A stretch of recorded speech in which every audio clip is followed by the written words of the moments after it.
मित्रों नमस्कार। दिल दिल्ली दिल देश में आपका स्वागत है। आज हम बात करेंगे कि क्या कोरोना की तीसरी लहर आएगी। आएगी तो कब तक आएगी, आएगी तो कितनी ऊंची होगी, क्या ये दूसरी लहर से ऊंची होगी, क्या तीसरी के बाद कोई और लहरें भी आएंगी।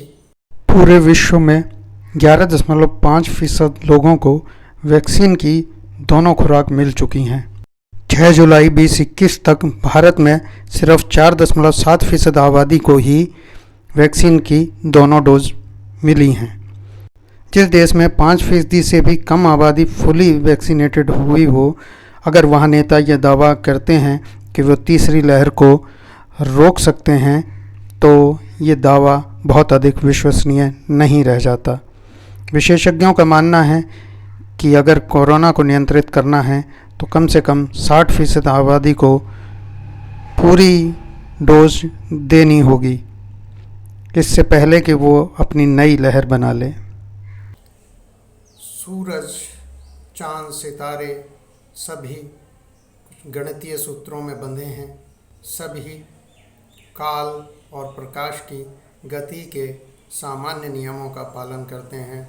यही बात सूक्ष्म जीवों पर भी लागू होती है। खासकर कोरोना वायरस जैसे सूक्ष्म जीवों पर आप देखेंगे कि उनकी लहरें एक आबादी के अनुरूप एक नियमित अंतराल पर बनती हैं। यही वजह है कि कोरोना की दूसरी लहर कितनी ऊंची होगी, कैसी होगी, इसका जो सही आकलन है वो गणितज्ञों ने किया और उनके पूर्वानुमान बहुत अच्छे निकले। भारत में दूसरी लहर कितनी ऊंची होगी, कब तक रहेगी, इसके बारे में आईआईटी कानपुर के विशेषज्ञों ने, कंप्यूटर साइंस के विशेषज्ञों ने जो अनुमान पेश किए, जो मॉडल पेश किए, वो आश्चर्यजनक तरीके से सटीक निकले। इसकी वजह यह है कि इस वायरस का एक निश्चित R0 है, एक संक्रामक रेट है, और उस रेट के हिसाब से इसका आकलन किया जाता है। और इसके अलावा वायरस की प्रवृत्ति ये भी निर्धारित है कि ये कहाँ तक फैलेगा, इसका एक्सपोजर कहाँ तक होगा। जब ये किसी आबादी में पहुंच जाता है तो ये देखा गया है 50 से 60% लोगों तक इसका एक्सपोजर पाया जाता है।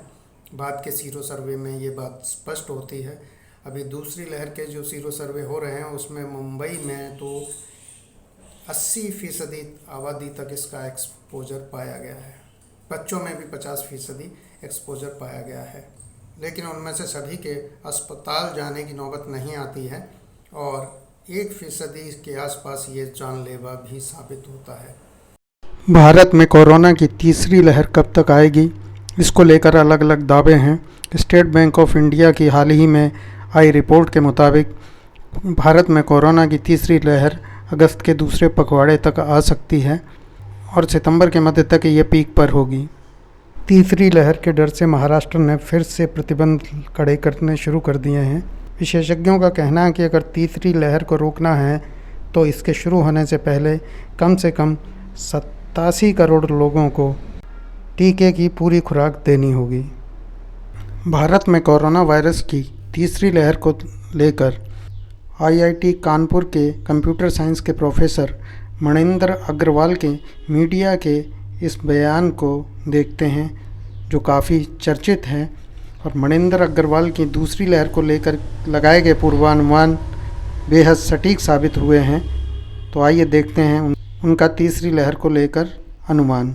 तीसरी लहर के बारे में बात करने से पहले मैं एक और बात रखना चाहता हूँ, ये कि किसी भी व्यक्ति के लिए जिसको कि अभी तक कोरोना नहीं हुआ और जिसका वैक्सीनेशन नहीं हुआ, इस बात की संभावना हमेशा बनी रहेगी कि उसको कहीं से संक्रमण उसके पास आ जाएगा और उसकी तबीयत खराब हो सकती है।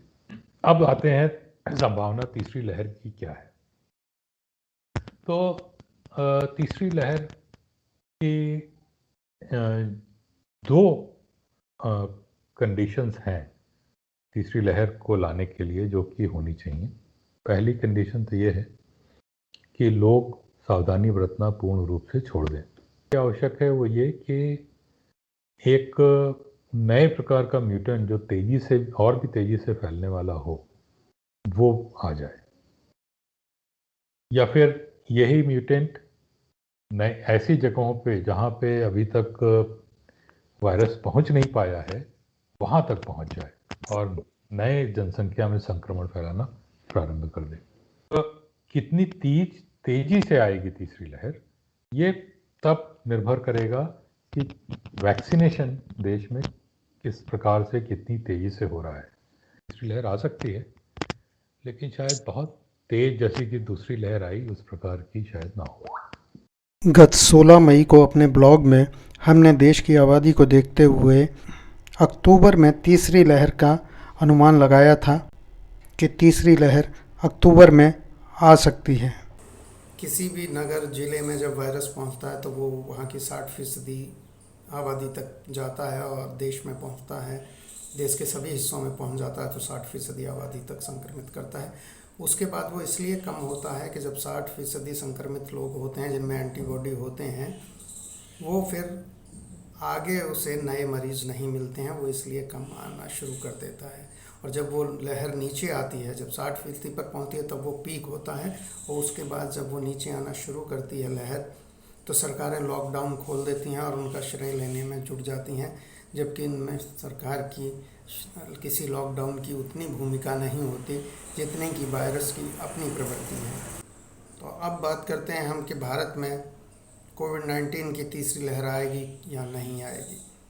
एक ऐसा देश जो कह रहा है कि वो दुनिया के सबसे बड़े टीकाकरण अभियान को चला रहा है, उस देश की अगर हालत आप आंकड़ों में देखें, विश्व के आंकड़ों में देखें, तो बहुत बेहतर नहीं लगती है।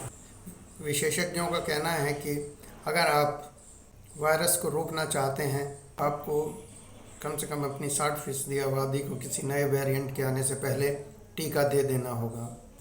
मगर 7 जुलाई तक हमारे देश में ये स्थिति है कि हम पिछले करीब 6.5 महीने में सिर्फ और सिर्फ 4.7% लोगों को ही वैक्सीन की पूरी डोज दे पाए हैं, दोनों टीके लगा पाए हैं।